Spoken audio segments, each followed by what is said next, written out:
everybody, and welcome to the first episode of Talking with Friends. That's TWF for short, and we'll get to that in a minute.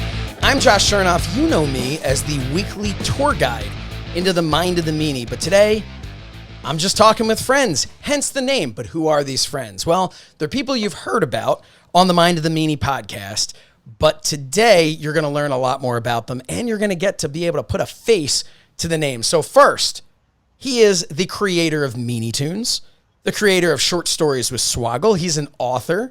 He's a ventriloquist. That one of those isn't true. But he's also my brother. Some of you know him as Fredward. We all just know him as Fresh. Punch Fresh, that is. Fred Shernoff is here. Fred, thanks for being here. Thanks for having me. Well, I had no choice.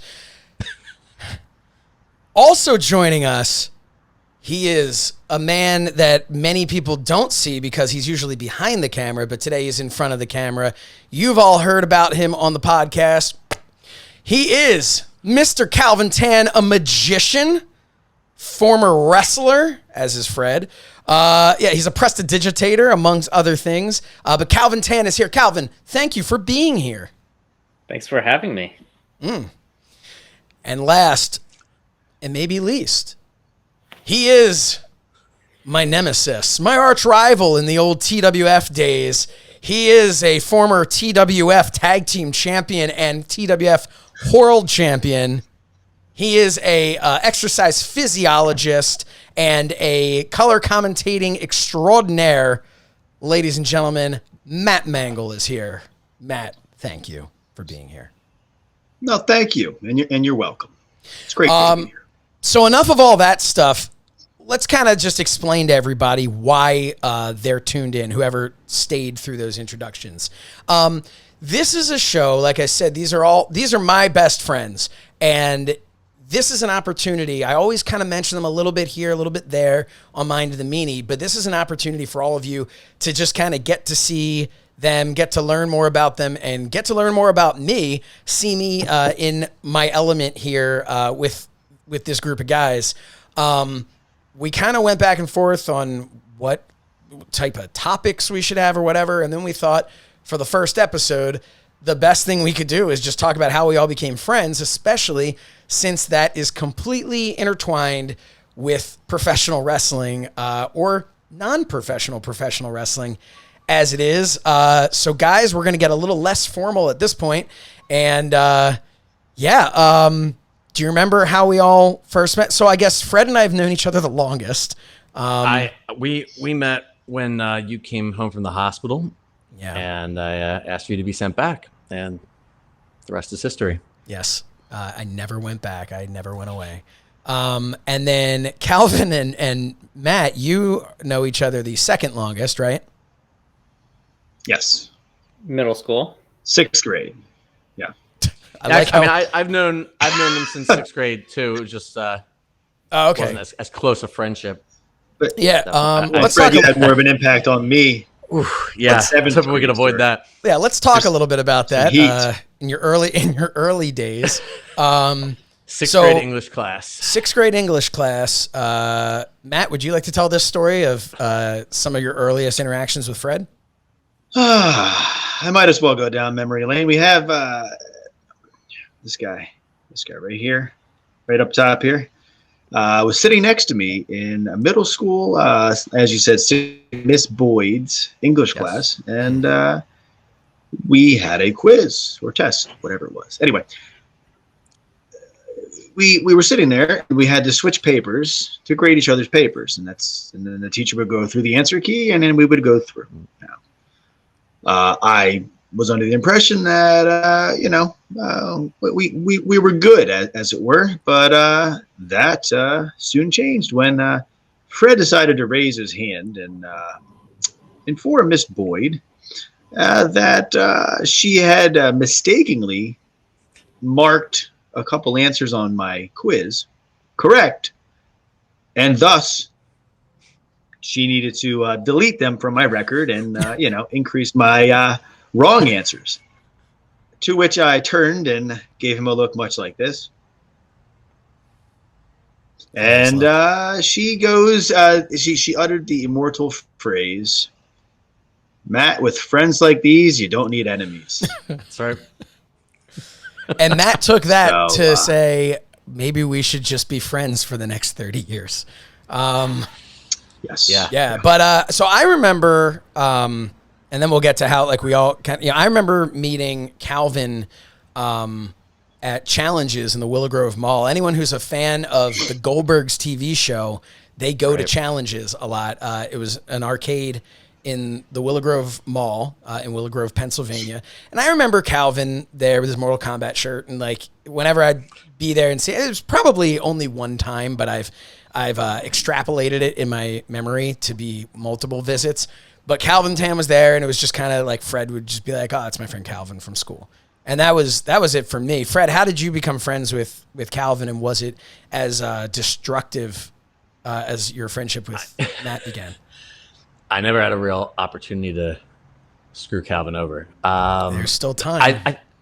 I think I want to say we were in homeroom together in 7th grade, I think, or something like that, 7th or 8th grade, and it was definitely like around the time like when everybody who was into like Mortal Kombat, like you mentioned, that we'd be like passing around the video game magazines and talking about that stuff in homeroom, and I think that's kind of back then you needed the magazines to know how to do the moves because we didn't have the internet. Right. Yeah, so it was definitely like I can picture. I don't know which year it was, but we were in we had like an art class as homeroom, one of the art teachers, and I can picture talking to you there. So that was definitely middle school. But it was one of those things where it's like we both found out we loved wrestling because at the time nobody liked wrestling. It was not the cool thing. Right. Yeah. What year? Right, what year would this have been? Early 90s. 6th grade would have, maybe it would have been like a 90. Oh God, like a 93, 94. By 7th grade, yeah. By 7th grade, yeah. Which, as everybody knows, was like the worst time in art. I should say prior to now. But it was a rough time back then. Nobody was going to school wearing their Duke the Dumpster Drosy shirt. You know, nobody was talking about TL Hopper's classic match. So, all right. So then fast forward a little bit, and this is where wrestling really comes into play. I don't think we talked about Calvin and Matt, how they got to be friends. I didn't think anyone cared. No, how did you guys meet each other? It actually is important how you guys met each other. Yes, it is. Right. I believe it was. I think it was. First I remember him was in the cafeteria. I met him through a mutual friend. Yeah, it was cafeteria somehow. Did we have mutual friends? The old Sandy Run Middle School cafeteria bringing people together. That cafeteria. The place where we saw bean burritos fly. We saw chairs get thrown. There was the one time that a gentleman came through the lunch line, and 2 people were waiting outside the exit of the lunch line. He has his tray in hand. I think it was Vince Gravina, actually. Sorry if he's listening. Probably not. But anyway, he's a big fan of Mind of the Meanie. And a big fan, yeah, but of course. And the 2 people grabbed his underwear band and pulled, and it ripped over his head. Yet the man maintained the integrity of his tray and walked right to his seat and no-sold. So was that your first experience of a no-sell? Yes. Looking back, that was the first. Can't let them win. Yeah, which really just proves the point that professional wrestling is middle school. That's the behind the scenes of pro wrestling is like middle school. Sure. But yeah, so you guys became friends, and someone did take a chair shot that Matt and I witnessed in the cafeteria, and it wasn't a folding chair. It was one of those chairs. One of the old fixed. Clay. Yep. Made it clay or whatever. Oh man. I think it was a gentleman named Brian. Yep. A different Brian. Different than what Brian? Then Meanie Brian. Okay. Yeah, I don't think anyone's concerned that we went to school with Meanie. Meanie's significantly older than all of us. He was a grown man. Yeah. He was a grown man. He was about 53 at that time. But anyway, he's sitting there right now going, "You don't fucking know me like that." Of course not. Anyway, so what we're gonna do is Brian, he's totally quiet, always quiet, you might hear a couple chirps or a grunt out of him every so often. Nice kid. And all of a sudden, someone just pushed him too far. And I would say from about 20 yards out, end over end, there goes one of these hard clay chairs. Yeah. Makes contact with the person's head. And in shock, they were selling it. They tried to no sell it, but they were selling it. The old stagger. They're like trying to get up. And... Yeah, Brian. Yeah, Brian gets up and he gives them the, like the Hogan. Yeah. It was great. It's one of those moments where like all the conversation just died out and everybody turns to see what's going on, and he is, Wow. Yes. So exactly. You and Calvin, Matt, you guys wrestled on like trampolines and backyard stuff and just kind of wrestled around. Calvin was I actually did not take part in the backyard wrestling. I did. You were there, right? Wrestling. Weren't you there when some of these things happened? I was. I never got on a trampoline. Okay. Well, no, that was my infamous opponent that never showed up, Sharky. Oh, we'll get to that. He got power bombed, and a couple springs were left off of that trampoline. Yeah. So Calvin was an actual amateur wrestler, captain of his team. I guess some might say. You know how I got into captains on wrestling? This side. What?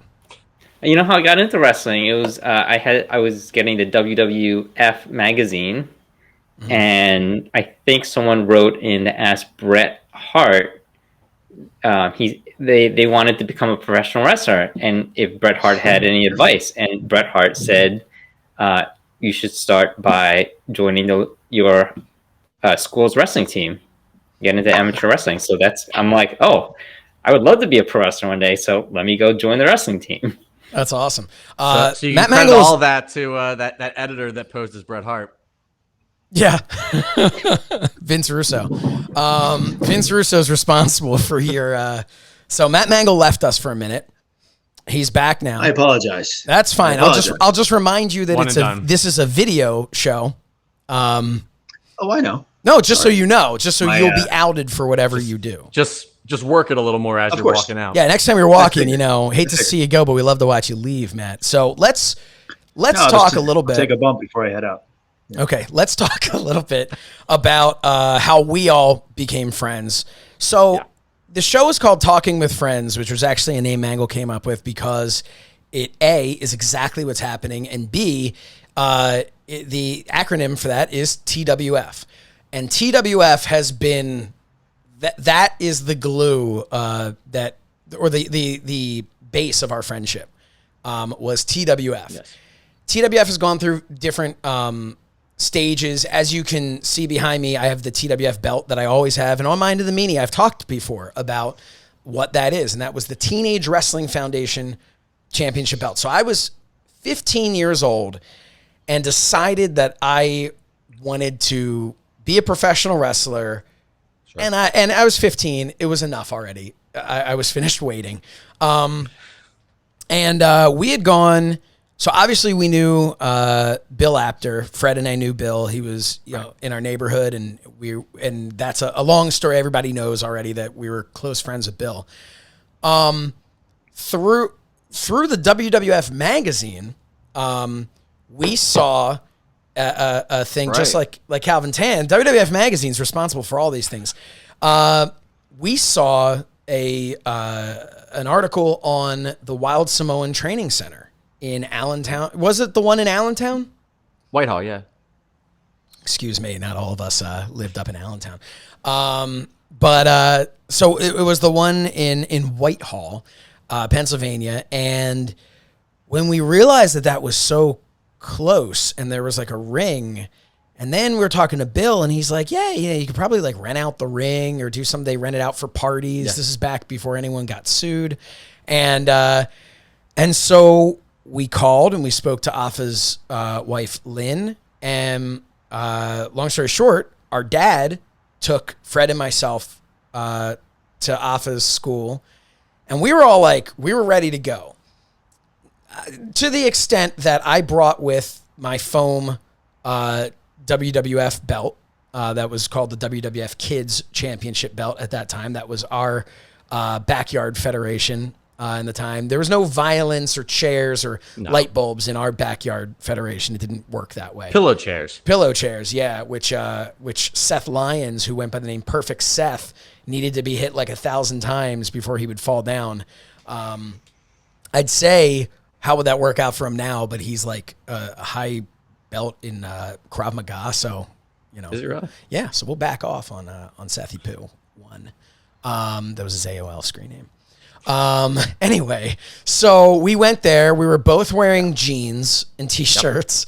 And so we were really ready to show our stuff. Afa wasn't there, but we went in the ring. We got into the ring and it was like, all right, have some fun. And it was at that moment that Fred and I were like, oh, we don't know how to do this. And just, Fred, what are your memories of that? The ring was small and really, really hard.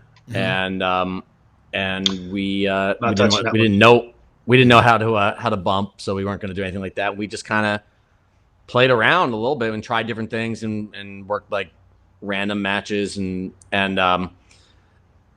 usually Josh had to win when we would wrestle unless we had enough time to get multiple matches in. Then he would lose, but only if he got his win back in the follow-ups. He always had to come out ahead in some way. Yeah, I mean, you suggest that I lose, I just stroke my Fu Manchu. I'd say that doesn't work for me, brother. But so we did a few of those, and that was the first. I put you in a sharpshooter at one point. That's what I was getting to. There was for a period of about 10 years of my life at various points. If there were other people around, Josh would somehow convince me to take a sharpshooter, and he would wrench back legit and like Bret Hart in Madison Square Garden, and like Bret Hart with Mr. Perfect's singlet hanging by a thread and just pull back, Yeah, and I fell for it every time, but that one stands out. I remember the sharpshooter, and I remember trying. You wanted me to power slam you for like the finish, but I couldn't like pick you up in the position, so you had to come like off the ropes or something. That's about all I really remember. Yeah, the old lead ass power slam. We had no idea what the hell we were doing. Not a clue. And at that moment, that's when we really learned our lesson. Said, you know what? This isn't something we can do. We're just kids. We need to wait and train properly. Yes. That's not at all what happened. So we walked away from that going, I mean, we're pretty much ready to main event our own promotion. And I knew very quickly like that this was not going to work for me very well. Like it was a lot. It's a lot scary. It's not a trampoline, and I figured that out very quickly. But yeah, you were very motivated about it, and your takeaway from that was when can we do it again? Yeah, and can we get more people to come with us? I don't remember why originally we didn't like invite, like Seth or like I don't know whoever, but like I don't know if we invited anybody, but whatever it was just us. And then the next time you're like, I think it was just again. Yeah, I think it was like kind of testing the waters a little bit. But right. So what happened was we basically were like, okay, we want to have a bunch of people. And I believe we called Lynn, again, Afa's wife. Mm-hmm. And she had suggested, why don't you go up and rent out the space, and why don't you go up to Hazleton? She said it's a much bigger ring. It's a much bigger venue there, much better suited for us to come with a bunch of people. So that brings us to the start of the TWF.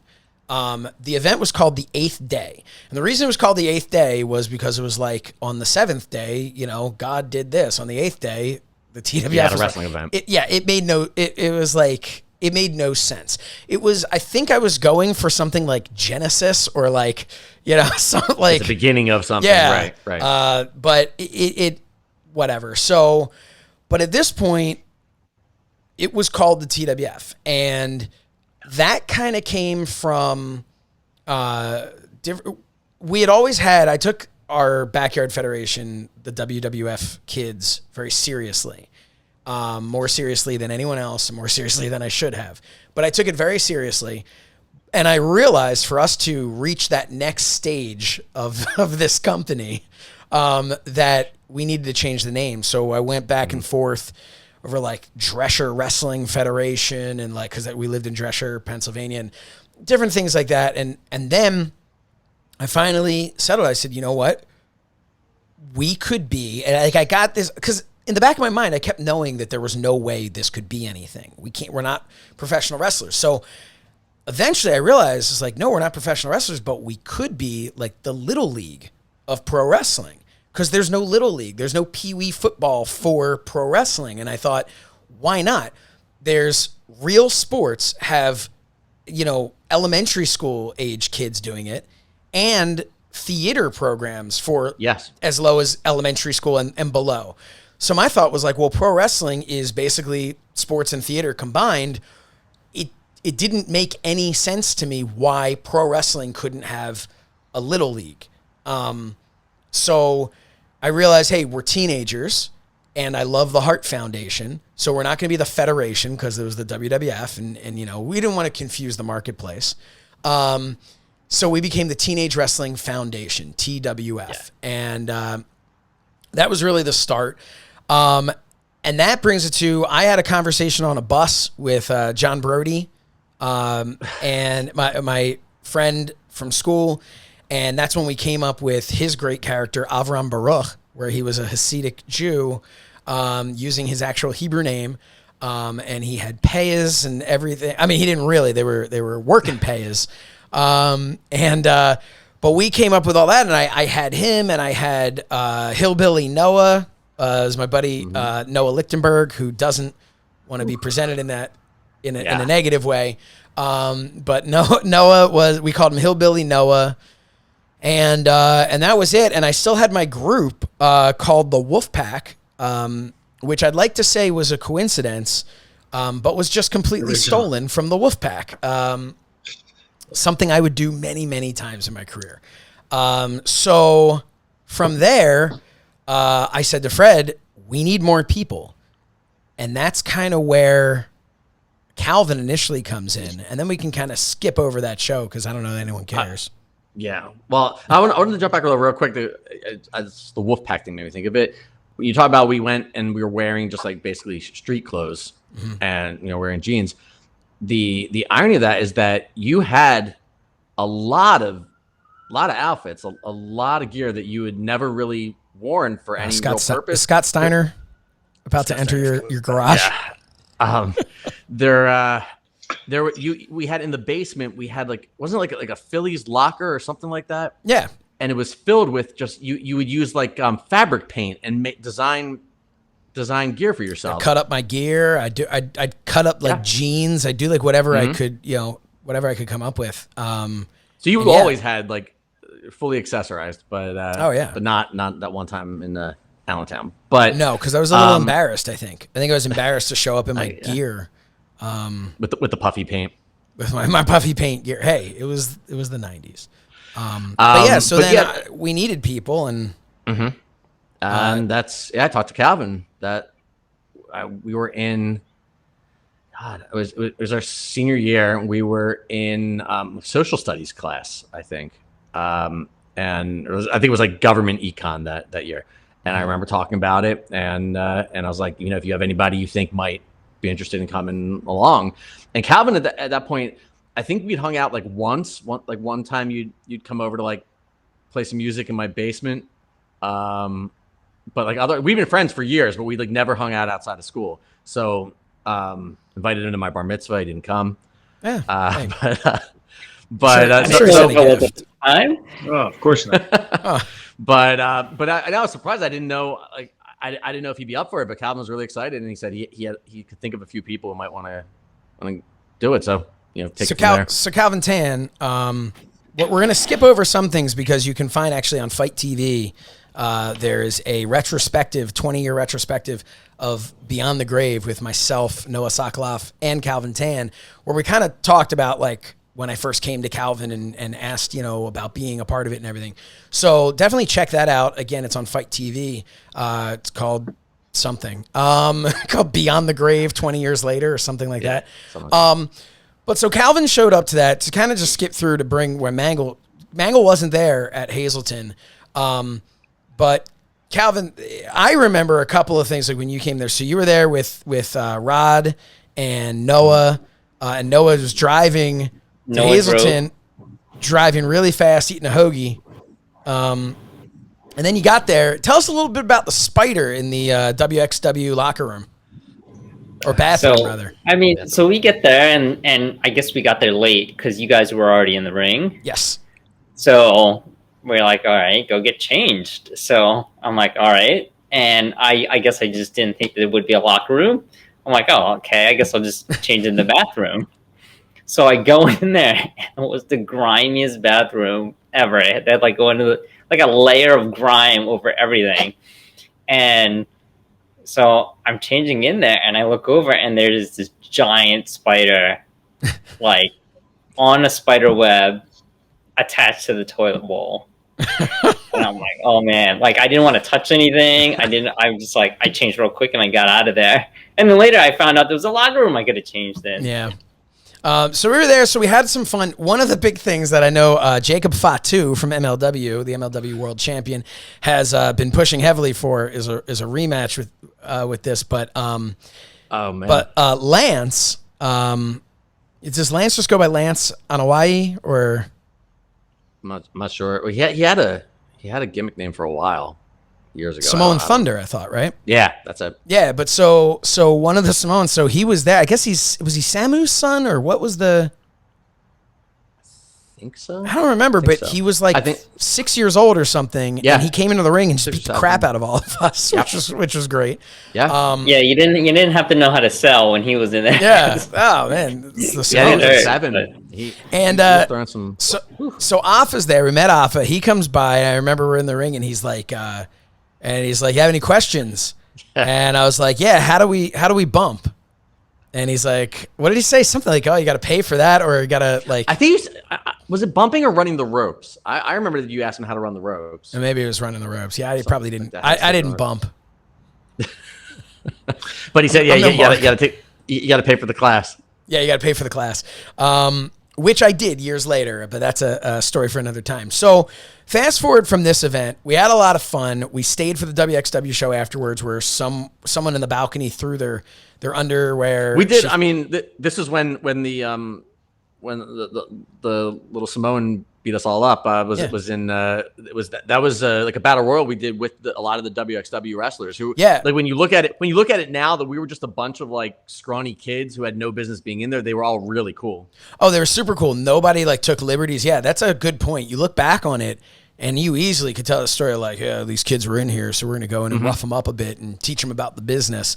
They went in. They were watching our matches and like giving running commentary. Yeah, there's like, when I used a spork, they were excited about that. When I hit the elbow on a doily or whatever, I don't know what was going on. But so anyway, so we decided from there that we were going to really make a run for this thing. We're gonna do our own show now. We had the WXW people in the audience. It's time to do our own show. So what kind of happened through that was in between Hazleton, which was January 30th, 1999, and June 18th, 1999, which was TWF Armageddon, which was our first actual show where people paid money to come and see us, money well spent. And we had that name before WWF had that name. We did have that name before WWF did. Right. I also went by the name of Rocky the Rock Styles, which I had before Dwayne Johnson. After Don Morocco and a million other rocks, but still. Were you before AJ Styles was using that name? I guess, yeah. Yeah, I was before that. My Styles came from the Teen Wolf movie, and Rocky came from Rocky Balboa. Little fun fact. But so then it's time. I wanted to get a WXW show at my school that I was going to, and Afa and L.A. Smooth, and I forget who else came, but it came to the school, and we like met with the headmaster of the school, and it just wasn't gonna work. And you had Afa come meet with your headmaster? I don't remember that. Yeah, I'll never forget. Man. I'm hanging out. I think I was with Brody, and this girl, Corinne Campbell, who was just make a good dog break his chain. She was a little bit older than me. And she comes, I had such a crush on her, but she comes running out. She's like, there are big wrestlers here to see you. And I'm like, what? Like, what is, like, and it was very, where I went to school, like, sometimes it felt very much like television where you never really see them in class. Because if you notice in this story, like I'm just hanging out somewhere outside and she comes running out there. But anyway, yeah, Affo's there now. It was crazy. But afterwards, we realized how much money it was going to be to get them and all. And the headmaster of the school actually says to me, why don't you just do your own? You could put on your own show. You don't need them. And he then was like, I could connect you with the Boy Scouts of America for insurance, and I'm sure you'd be able to rent our gym for free. And I was like, really looking back on this, that guy, both crazy, but also responsible for, like, without him, I don't know that I'd even be here today doing this. So, or any of the other things that I'm doing. This is obviously number one now. But is anybody still watching? So we from there, we decided to do our own thing.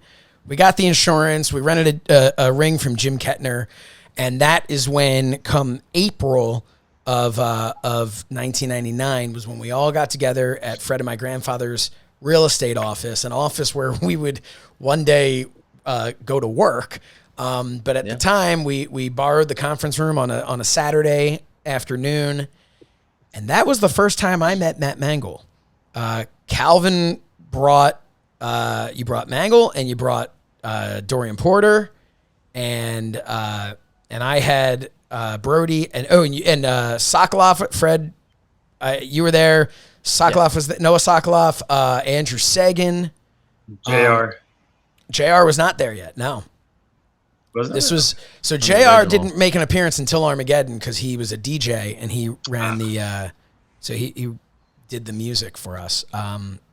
We had a few. I mean, right away, and this is a running theme, but that people just would no show or things would come up. But even from the first meeting, there were like 2 or 3 people who were supposed to attend who did not. Yeah. So, and I mean, that's something that followed us all through our time involved in wrestling until now. This, I think, is the first TWF event we've ever done that everybody showed up to. So that's good. Just as many fans too. So we ended up, we all got together. And I remember, like, for me being a 15-year-old kid who was probably at the time like 5'6", and then you've got Matt, who at that point, I guess you would have just turned 18, and you were like, it was crazy. Like, you walked in and I'm like, because I already knew Sokoloff, so it was what it was, but you were actually, like, no offense to him, but you were actually in shape. Like, Noah was like 6'4" or whatever, but you were like actually in shape. Yeah. And I was just like, my first thought was, I'm not going to work them. I don't, I'm not going to work him or Dorian. These guys will kill me. So I was like, who can I put them against? I think Dorian was he was on the track team, so he was in shape too. Yeah, he was pretty lean. Sure. But so then we all got together, if you remember, and this was like when we sat down. We're like, all right, what's everyone's gimmick? What is our look going to be? What's all that stuff? Yeah, we had printouts of like how to figure out like who your character is and all that stuff, and then like a stack of papers of wrestling moves, and like, which I still have somewhere. I found some of these moves and see. What move? Like. What move do you want? Oh, I'll do the pile driver. That seems safe. But I remember. I actually remember it perfectly. Fred and I having the conversation about Mangol, because I think Calvin, you may have told Fred what they wanted their names to be, and now Fred, you had kind of you had wrestled Dorian through the internet, right? Oh, Calvin also, yeah. And Calvin, we've done like e-wrestling, which is a very 90s thing. Yeah. Where there was a computer simulator program that would run matches, and so like people would just like cut promos. Like, you typed your promo up, and then they would put it all together. Like, someone who ran the thing would simulate the event and they'd put the promos in. They would have commentary, and they'd tell you, and you'd wait and see and hope that you'd win. And it didn't usually go well for me. And one time, Calvin had his character run in, like, wrapped with barbed wire or something like that. Taz machine, I believe. Oh, good lord! It was a Taz machine, a complete rip of Fred, obviously ECW. Fred was Taz. never the same after his loss to Taz Machine. And that was his his first match too. Yeah. Yep. But yeah, we heard about Taz Machine about 10 years later. 10 years later, somebody had a Fred worked a match. Fred worked a match out in worked the territories out in Vegas. Las Vegas. Yeah. Yeah. That's a story for another day. We'll get to that another time. That's a deep cut. Yeah. So we had you had some experience in that regard, character wise. Yeah. And that's where I guess Heatwave came from for Calvin, and also ECW. Talk about taking things from ECW. They had a pay-per-view Heatwave. What's that? That's exactly where it came from. Yeah. And now all these years later, we're doing this on the Mind of the Meanie YouTube channel. The Blue Meanie is allowing us to do this. A man who actually wrestled at Heatwave. So it all comes full circle. And just real quick, my experience with wrestling is that when I started watching wrestling, it was all WWF, right? It was Saturday mornings. And then what happened is when the Monday Night Wars started, Raw and Nitro became the program, that was on cable, and I never had cable. So I couldn't watch Raw or Nitro. So I was flipping through the channel one day, and channel 48, local channel, was fuzzy, but all of a sudden ECW, and I see a clip of Shane Douglas throwing down the belt, and started, and then I became a huge ECW fan. But that was back in the day when people would bring weapons to the arena for the wrestlers. Yeah. Right? Like Raven took a Nintendo that someone from the crowd brought in and pile drive Tommy Dreamer through the Nintendo. It was just crazy. And you introduced, you told Fred about it, who told me about it. That's how I found out about that's right. ECW. And we had so much pride, being like Philly people. There's so much pride in ECW that it was, because it was the thing, especially it ties into you saying about like when we were in middle school and how no one watched wrestling and all. By the time we were in high school, and wrestling was becoming cool anyway, but ECW was the thing that you could show someone who wasn't a wrestling fan and they would be like, whoa, that's actually, that's pretty crazy. And it was, and it was crazy. So we're picking the names. I remember sitting there in your room, Fred, and you're at the computer and we're having a conversation about Mangol, and we're just like, it's Mangol. Like his name's Matt Mangol. The man has to be, and we just changed it, Mangle. Like it's like, how could it's better than almost anything they come up with in developmental. Yeah, he would have been it was just perfectly made. Yeah, I don't know, but so he became Matt Mangol, with just different spelling, and then we had a difficult one. Like, this is something you couldn't get away with. So you had Dorian Porter, who went by the name the African Assassin. A couple of things. Number one, it was 1999. We didn't really think about it until we started. So Dorian is a black man. He chose the name the African Assassin. He is an assassin who is African. Mm-hmm. However, when reading it on a thing, there were people who perhaps looked at it as, here is a man whose goal is to assassinate Africans. Like a crocodile hunter. Sure. Just horrible. And, I don't know why we didn't just go with assassin. Damian Ali. That's the thing. That was the second show. We got some feedback, and we're like, hey, maybe you have a different, and I believe his name was Dorian Ali Porter. So he went with Damian Ali. And it was always the thing. It was like, you'd have the African assassin and be like, what? And then he'd walk out and everyone would be, oh, I get it. I get, and that's why you couldn't get in trouble. But it's very important that we make it known that he came up with that name, that we did not come up with it. And then Fred, your name was Punch Fresh. Right. From the WCW comic book. From the WCW comic book. I don't think he was an actual wrestler. There was a segment of a comic book that I don't know if I have anymore, but he, what was the PN News or something PN like News, that. So the great rapper, PN News. Yep. who was an actual professional wrestler, and in the comic book, he takes on a guy named Punch Fresh who defeats him. And like I remember it was like a ridiculous thing where he like PN News raps his way through the match and says something about like how like I'm something something, and when you beat me, I make a big splat, and he falls to the outside, and Punch Fresh beat him. And for some reason, I saw myself in that character. Yeah. And that was it. I believe Punch Fresh in the comic book was also a black man. I believe he was. Massive muscles. And you just looked at this and you just said, it was a natural it's like fit. like they basically drew me into this comic book. How can I not go with that name? So then we were off to TWF Armageddon. Fred and Calvin made the flyers during in the library during study hall. Study hall, yeah.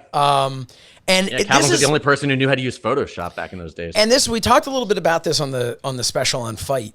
Like we back then, like this black and white printed out little like tear off poster blew my mind. Like I'm like, we're legit. This is so cool. But so we get to Armageddon, and at this point, I think we should maybe shift the show for the last little bit. We can talk about Armageddon, a little bit or another time, but like, I don't want to just take everyone through the whole history of the TWF exactly, because I don't know that anyone cares, and I don't know that 40 minutes in they're still even here watching this. So, I mean, really, I just kind of want to talk about our love for it back then, like the excitement about it, because the show itself, I mean, we had people no show. Mangol ended up wrestling Dorian, and he wasn't supposed to. Dorian wasn't even supposed to wrestle. And then he got heat with his mom. His mom. His mom was ready to she was not happy. Yet she still videoed it, and which was great because we had an alternate camera angle. Yeah, she just wanted proof so she could whoop him later. Look what you did. Yep, just whoop him with the VCR.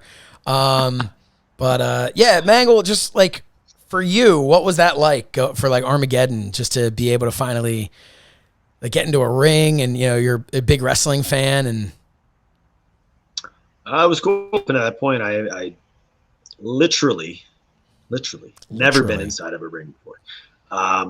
So that was interesting. It's not as soft as you thought it was going to be. But I was expecting to wrestle somebody who I had wrestled before in the aforementioned trampoline stuff. They no-showed. I was also playing, it was summer. I was playing Legion baseball. So I had a game that night. So I had to, come up with something peculiar occurrence. So you were more committed to the TWF than Sid was to any promotion he was working during softball season. Didn't he shit his pants wrestling the Undertaker? Yeah, or is that somebody else? Anyway, so it was cool getting in there. Dorian didn't want to talk about the match prior to, so we got in there, and just about what you would expect that would end up like it was. I don't think anybody took a bump.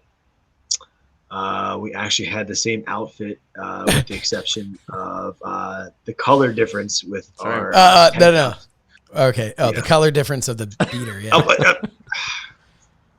You were wearing a white wife beater tank top. White. He was wearing red. And he was wearing red.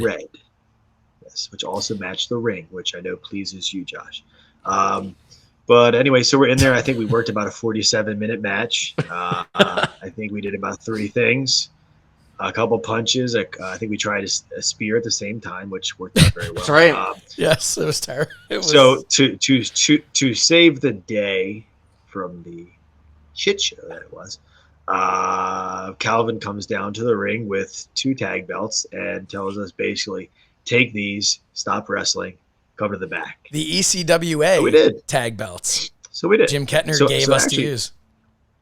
So not only am I the only TWF tag team former tag team and world champion, but ECWA world tag team champion. So that's fine. In the way that Ric Flair You was, have to get me a was replica belt. WWF tag champion because he held up, when they were blurring it out. Exactly.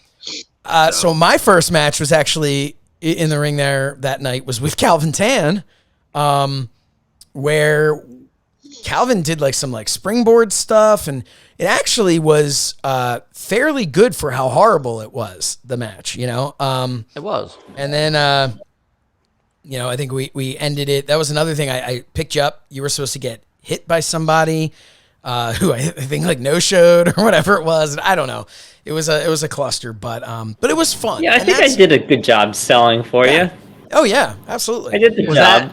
Was that part of the what do we call it? The Internet pre-show invasion. thing? Internet invasion. Yeah. I just want to say, without going to the whole card and all, but we just to show the chutzpah that we had in trying to do this, that we came up with an idea that we were going to have a show. I guess the goal was eventually to in order to sell the tape of Armageddon, I guess. So we were going to give away. There's a huge market for it.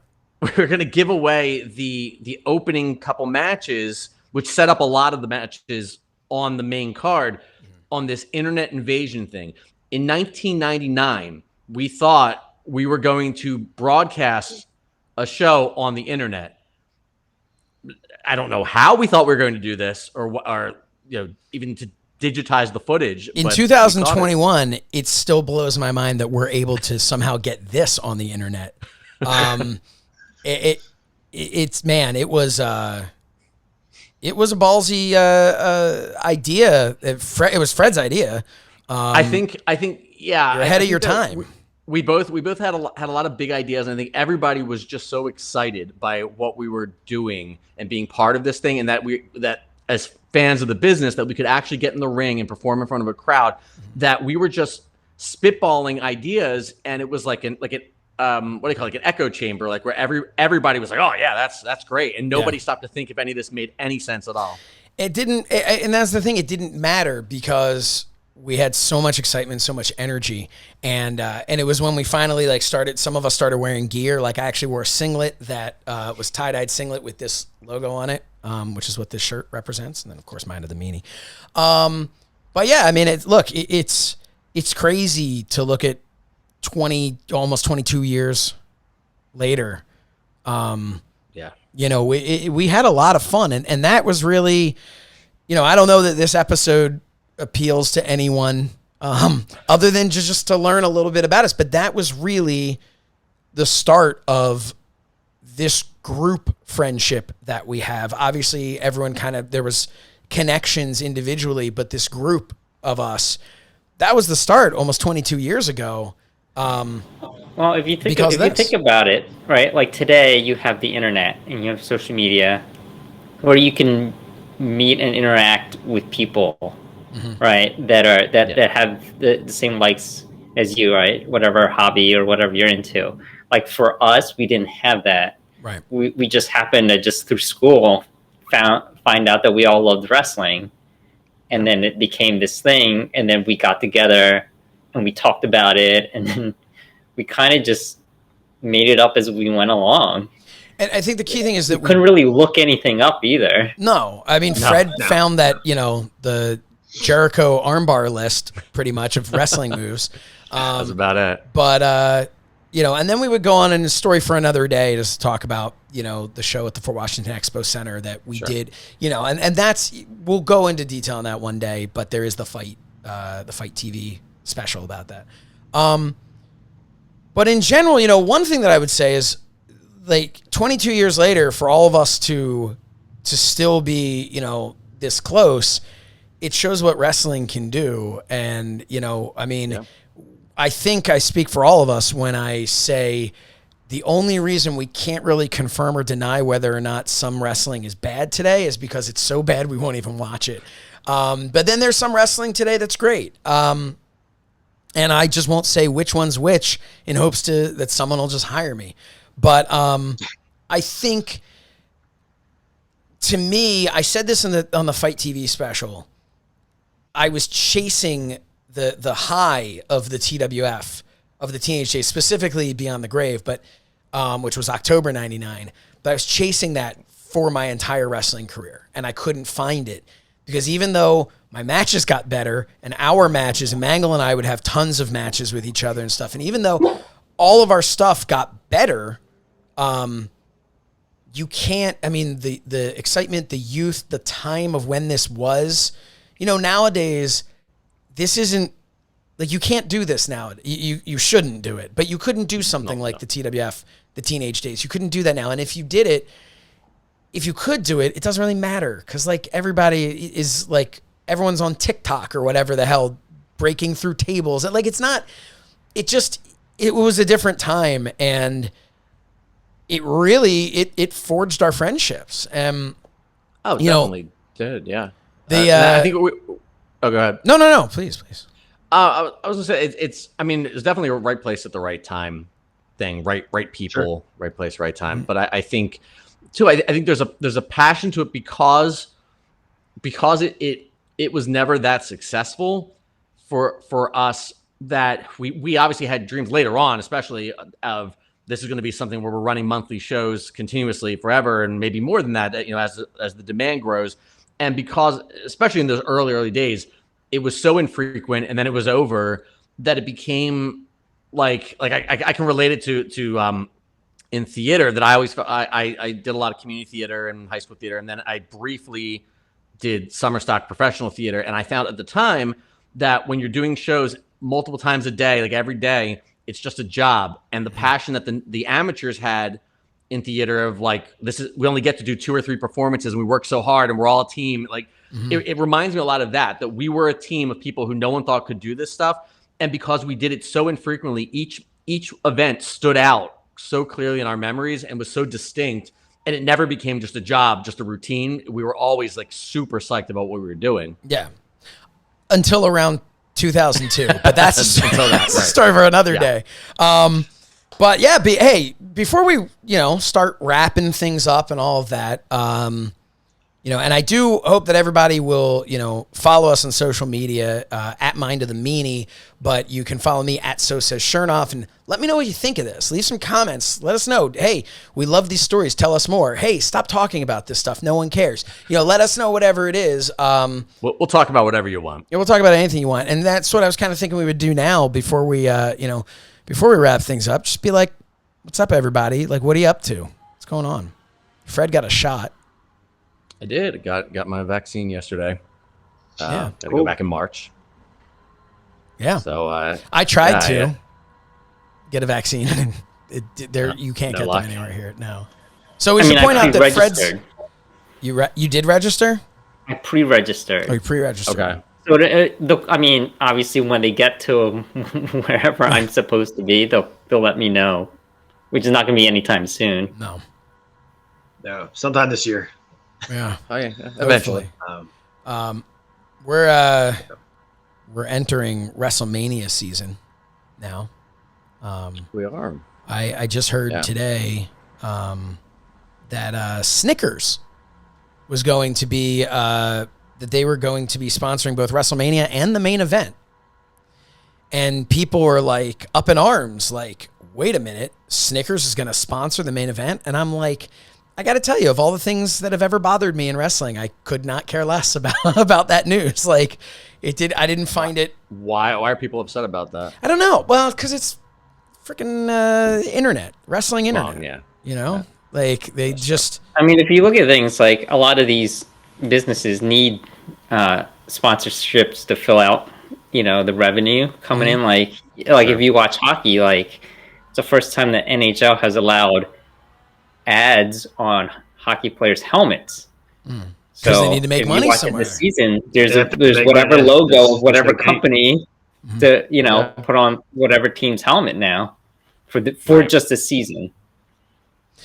So at this point, everybody put yourselves over. Mangol, what do? Put yourself over a little bit.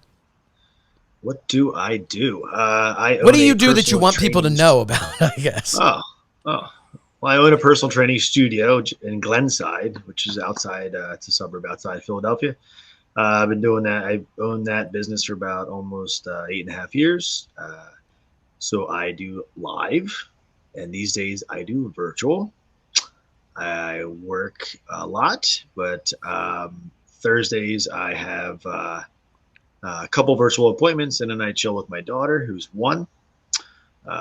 That's why I left earlier. Say goodnight to her real quick. So I do that, and I have just started up recently. Josh, you had a hand in this with some editing, but Personal Training Unlocked on YouTube. We do not have enough subscribers yet to have the name. We're going to change after that. the slash. We are going to change that. You just have to search for it, but Personal Training Unlocked. Also, ptunlocked@gmail.com. If anybody has any fitness questions, that's what I'm here for. So Pod Squad, more than happy. Yeah. I think the Pod Squad's the only people who are watching this at this point. Or at least one of them. Yeah, at least one. But in the whatever section, I'm very technical. In the whatever section, the below gimmick this, section. The gimmick section. Yeah, there we go. In the gimmick section, we're gonna have a link to your YouTube page. I appreciate that. And let's see what we can't do about getting him 100 subscribers. Sure. That would be fantastic. Because then he'll be able to get that. He'll be able to get that name. So let's do that. Come on. If I subscribe, does that make up for 6th grade? Ooh. If you throw in that PA title. Oh, we should note Fred was a former Pennsylvania champion. I'm joking. Yeah. He doesn't have it anymore. Pays. I have it. Oh, you do it? Yeah. Oh, I have funny it. that. I gave it to him, and he left it at my house. He didn't want it. Yeah. You know. We'll be good, Fred. And then if he sends you the title in the mail, then I'll we'll be good. Wait a minute. So I have to send, just to be clear, Matt, you and I live about 20 minutes from each other. Fred's in Florida. Yep. So I should send him the belt for him to send to you. He just wants me to have to pay the extra postage to there you go. ship it up. No, send him the belt. I don't want it. He should have it. It's the least I could do. So Fred's wearing a fresh shirt right now from when he turned heel and joined the IOV, which was the Innovators of Violence. That was that was led by Calvin Tan, and you had Mangol and Porter in there. And Fred joined them, and he became fresh. And we'll talk about that one day. But what I wanted to point out was the airbrush shirt you were wearing, because that was a big thing that we didn't touch on, was that we all had airbrushed gear eventually. Right. Eventually, Mangol would end up getting an IOV shirt, and it would end up getting, the beater that had that on there. And still have it. And all these years later, I still go to. It's not the exact same artist. This artist worked for the company and then went off on her own, but it's the same basically person who does my ties now as the person who. It was all that same. Originally, it was C. Harris Designs, and then then she broke off from them, and that was it. That's I still get my ties airbrushed, and all of that came from the TWF. But yeah, Calvin, put yourself over, man. What are you doing these days? Because it's very rare, except for when you and I are getting together with Joseph Santalaquita. That's the only time you're behind the camera. I kind of do anything that I like. So I kind of get into different things, and then I kind of just do them. So I do digital marketing professionally. I'm a magician, so I'll take gigs every now and then. You don't want gigs. Man gigs himself. I'm into photography. So I'll travel places and take a lot of landscape photography. You can tell because he's got the best bukkake on his camera right now. Bokeh. I apologize. Bokeh. It's creamy blurred background is actually what it's supposed to be. A creamy blurred background called that's what bokeh, not bukkake. To be. That is that's a creamy something else. Creamy guy. So photography, and then I do video work. So I, for Fight TV for you, So we've been we've been at AEW shows, we've been at conventions. We used to travel all the time. We used to. Different world. Yeah, but we would, and that's why some people might recognize Calvin if you've ever seen me do anything for Fight TV out in the field. You would recognize Calvin. If you happen to have been there at Bash at the Beach for AEW, you'd recognize Fred, who we were down in Florida, and Fight TV was like, "You got a brother down in Florida, right?" Which was translation. Which one? We're not paying for Calvin to go down there. And then of course Starcast 2 in Las Vegas. Matt Mangol was there with Calvin, getting some great shots. Also, some good photography. And we went and got some sushi, if you remember. That was a fun story. For another time, yeah. That's a story for another time, too. 2 o'clock in the morning. Man, Andy really wanted that. Not your son. So anyway, kind of going off the rails. So I mean, hopefully one day I'll be able to, I hear all these names, the Pod Squad, and I kind of feel like I know them just from hearing them over and over. But hopefully one day when we can have a live show, I'll be able to actually meet everyone and talk to them. So I look forward to that. It's something we're all super looking forward to. And I know the Pod Squad's looking forward to it. And, but yeah, I mean, that's hopefully something we'll be able to get back into. Now, Fred, put yourself over. I mentioned in the beginning, you're creator of Meanie Tunes. Right. And then you sold out to the man, and you went over and you now work for ad-free shows, creating short stories with Swoggle. Right. Yeah, you and Meanie were very, very gracious about it. I think I asked you about 10 times and Meanie about 3 or 4 if you were sure that this was going to be okay for me to. Well, we thought about it. We thought the only thing that would be fair to do if we told you couldn't do that would be to pay you to do our stuff, and we weren't about to do that. So, yeah, but you're doing an amazing job over there. The Meanie Tunes work led directly into this position working for Conrad, which has been a lot of fun. And there's still I'm in the middle of a cartoon right now, and I know they've got I think 2 more queued up that'll be coming for ad-free shows, and it's the feedback's been really positive, and it's a great group of guys there I've been working with, and it's a lot of fun. It's like I always, I think in the back of my mind, I always liked animation and playing around with that kind of stuff, and I never thought I would be able to do something like this. So to get to be a little creative and make these stories come to life a little bit, it's fun, and have Swoggle as the host, kind of interesting. Like it's just another like cool moment that when I stop and I'm like, oh, that's like somebody I watched on TV who's like hosting the show that I put together. Cool. Yeah, that's a lot of my time right now is making these cartoons. I'm a one person team for that, so it's time consuming. It's really cool though that to put a bow on the how we met type of thing, and just how we all got to this point was really we all kind of had fallen out of love with wrestling in a way. Yep. And the product wasn't really for us anymore. And then a gentleman by the name of Conrad Thompson started a little podcast with Bruce Pritchard called Something to Wrestle. And I heard it and was like, guys, you need to listen to this. And fast forward a few months later, they were coming to do a show at the ECW Arena, and we were all like, we're going to go to this. And I remember saying to my wife, like, I haven't been in the business for like 10 years. I was kind of bitter about it, which I mean, that's what happens. I think when things don't work out for you. I wanted to be a wrestler. It didn't really work out. Spoiler to the rest of the story. But, I said there, I was like, you know what? I love this podcast. I just want to go to this show. I've got tickets to go see Raw and SmackDown because they were in Philly as well. And I'm like, you know what? I just want to have fun. I want to get together with the guys. I want to just go enjoy wrestling. It's the thing that made us friends in the first place. I'm not in the business. I'm just a fan again. 6 months later, I was doing a podcast with Bill Apter, and that and but all of it being back in the business all happened. I mean, 9 months later, it was me and Calvin were at the first StarCast. So all of that happened from just saying, you know what, we're not really into wrestling anymore, but man, something to wrestle is awesome.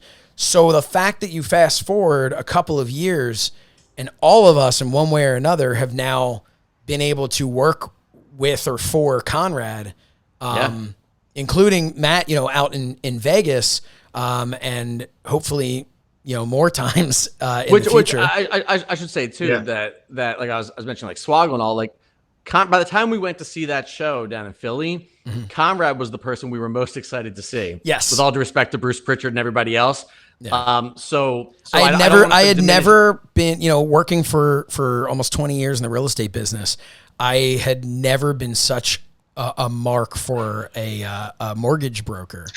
I mean, so that is like when you have those moments of like realizing that we're doing something that's very cool, like that, to be able to when I send these cartoons over to Conrad and all like that, that's I remember sitting there and just like we felt so removed from it. I think after everything that we had done in the business, and we felt at that time we had a great time that night, but I think we all felt like we were meant to like contribute something to the business, like all of us, like what we had cared about, and it's cool to be a part of that in some. It's so surreal because there's a picture of us. We ran into Billy Gunn there. Yeah. And there's a picture of all of us with Billy Gunn. And then fast forward, 9 months? All of a sudden, I'm having interactions with Billy Gunn at different places, different cities. Like, I would have never imagined that from that day. And that's the arena. And that's the funny thing, because so you have Billy Gunn, who's someone that we did through AEW and everything, had good opportunities, some conventions and all, just had opportunities just kind of hang out and joke around with. But there was also that night up in the, I remember them pointing out up in the in the rafters was the blue meanie, and we're all looking up, we're like, that's cool, the blue meanie. And and now the fact that we're able to do this because this show here, because of the fact that I do a show with Meanie, and thank you, Meanie. Yeah, thank you, Meanie. It's that's why Mangol's wearing blue headphones for him, and and also I remember Joel Gertner was there introducing them and stuff, and now I get to do the show with Meanie and Gertner, so it's everything really has kind of come full circle, and I think that's I hope the takeaway for everybody here who's watching this is that the TWF story, and that's why this is called TWF, Talking with Friends. The TWF story is really about a bunch of friends who just were like, yeah, you really shouldn't be able to do that, but why don't we just do it? And I think that there's a great lesson in that. And the best thing to come from that is a multi-decade long friendship between all of us. So as Calvin Tan raises a pinky and drinks his drink, I think that, seems like a pretty good place to stop this. I hope that everybody has really enjoyed this. It was really, this first episode was going to be much more of a kind of like a autobiography type thing. We're all going to talk. Yeah, kind of a backstory to let you know who we are. And I think in the future, we'll be able to do some of these where we just kind of shoot the shit a bit and talk about whatever we want to talk about.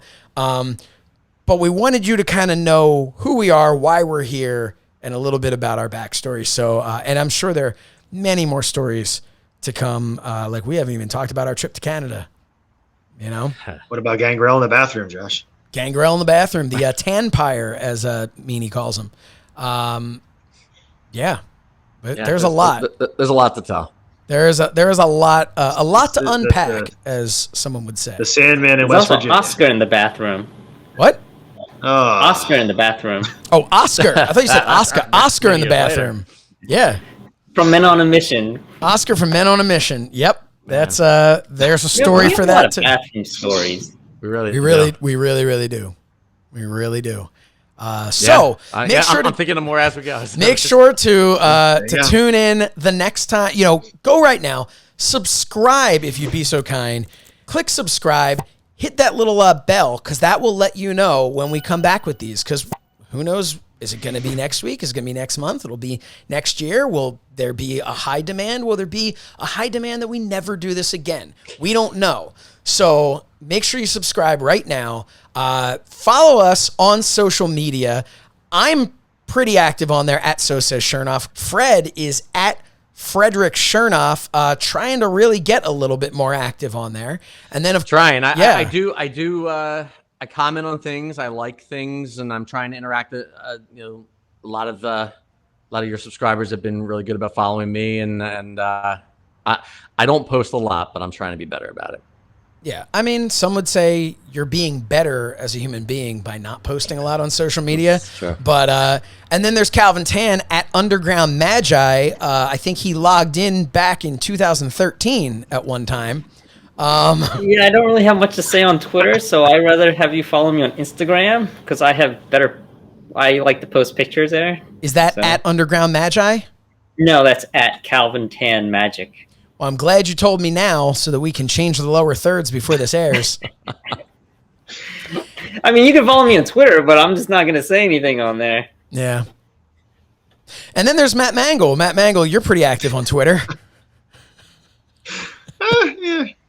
You're at Mangle Strength?